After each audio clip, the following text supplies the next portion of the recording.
Welcome back. Egypt enjoys multi-types of tourism.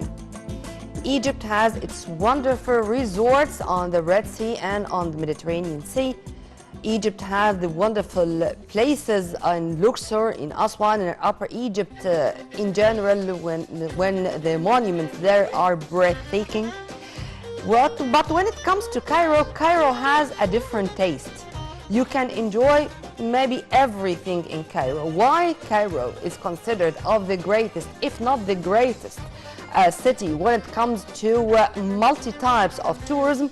This is the question, or this is the main topic of now. We are going to share these thoughts with our dear guest via phone, Mr. Yahia Abdel Qader, our tourism expert. A very good morning to you, sir. Good morning, Irene. How are you? And let's start immediately with this big question. Why Cairo should be considered as one of the greatest, if not the greatest city when it comes to enjoy multi-types of tourism? Well, actually, Cairo has been developed over 10,000 years since its inception as Memphis, which is located next to the Saqqara, and the Greek historian Herodotus in 450 BC, he visited Memphis and he recommended about its surroundings and attractions and its prestigious. Later it moved to Om, which is Ain Shams, and it was a prestigious university as well, and where all Greek philosophers and scientists studied over there. Later, during the Greco-Roman time, it became Babylon, Well, later, after the Arab, conquest of Egypt, we have Al-Fustat, Al-Askar, Al-Qata'a, and then in in 969, he laid the foundations of current-day Cairo, and since the time it has been growing and multiplying and diversified, and it has buildings, projects, schools, universities, the seat of government and trade and commerce. And we have historians like Ibn Battuta who visited Egypt in the 14th century.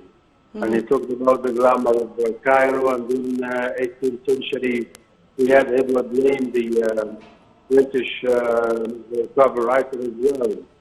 And then currently we have magazines like Forbes Magazine, Telegraph, Guardian.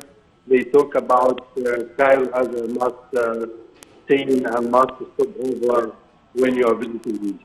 Yeah. By the end of the year, inshallah, we are going all to have this gift to the whole world, which is the gem or the Grand Egyptian Museum. To what extent this is going to change the tourism map of our capital? Well, really, because we are lucky, we have like a variety of museums in Egypt. The Cairo Museum is nearly like 120 years old. We have Babylonian royal carriages, Al-Fustat civilization, which opened last year. But by upcoming November, inshallah, the Grand Egyptian Museum will be opening its gates to the whole world because this is to be an icon for really the 21st century, and everybody is, looking for, this attraction and unique collections of antiquities, heritage, archaeology, and the heritage and unique collections of King Tut. Yes, amen to that. Sir, since you mentioned the Museum of Civilization, or this one in Al-Fustat, and which was inaugurated also, as you've kindly mentioned, last year with the Mummies Parade, and it was such a magnificent event. To what extent, sir, do you see that these events are propagating for our capital even without a word? With the millions of people worldwide who had watched this parade, I think they would be that eager to come and to see themselves this place, which includes such wonderful things. How do you see this, or what's your evaluation to that? Really, that was one of the events, like once in a lifetime, because on April 3rd, the mummies of the glorious kings and queens of Egypt, 22 of them, moved from the Cairo Museum in Tahrir up to the Fustat Museum for Civilization, and it was a sensational parade and President Abdel was, like hosting them at the Al-Qasat Museum, and it was so moving, so organized, so fascinating that many countries worldwide, they will like, the music and the production to be played in the capitals as well. Yeah. So this is a memorable event. Sir, only 2 days or 3 days ago, Prime Minister Dr. Mustafa Madbouli held an important meeting with the Minister of Antiquities and Tourism, Dr. Khalid Al-Anani, for the renovation of the Giza Pyramids Plateau, and to follow up the executive situation of the surrounding area of the Sphinx Airport, of renovating, as I said, the surrounding areas, the infrastructure, to be accurate. How do you see the state's keenness to renovate even the surrounding area, the area as a whole, and to make it more easier for tourists and even for Egyptians to visit such places? Better late than never. Of course, the places are already attracting tourists, but with these renovations or efforts, how do you see the future of such places, sir? Well, really, since 5,000 years ago, the Giza Plateau Pyramids has been an icon on an international scale. But now, with the advent of the Grand Egyptian Museum and upgrading the surroundings and facilities next to it, for example, we have the visiting, like the Giza Pyramids, and then visiting the Light and Sound Show, and then we have the Saqqara Necropolis in the vicinity, and then we have hotels, we have restaurants, we have attractions, we have the Sphinx Airport, and we have a good number of population living in that area, and then tour guides and tours and visitation. So the whole area needed like a master plan that was Dr. Madbouli really planned, and with the help of the government is going to be put in effect. So visitors coming to Giza, like to enjoy their itineraries and tours and holding events and concerts over there. That should be on an international scale. That was the major purpose and essence of the meeting of Dr. Madbouli with other government officials. Sir, of course, when we do speak about Cairo, we are speaking about Greater Cairo, meaning that it includes Cairo, Giza, and even Al-Qalyubiyya.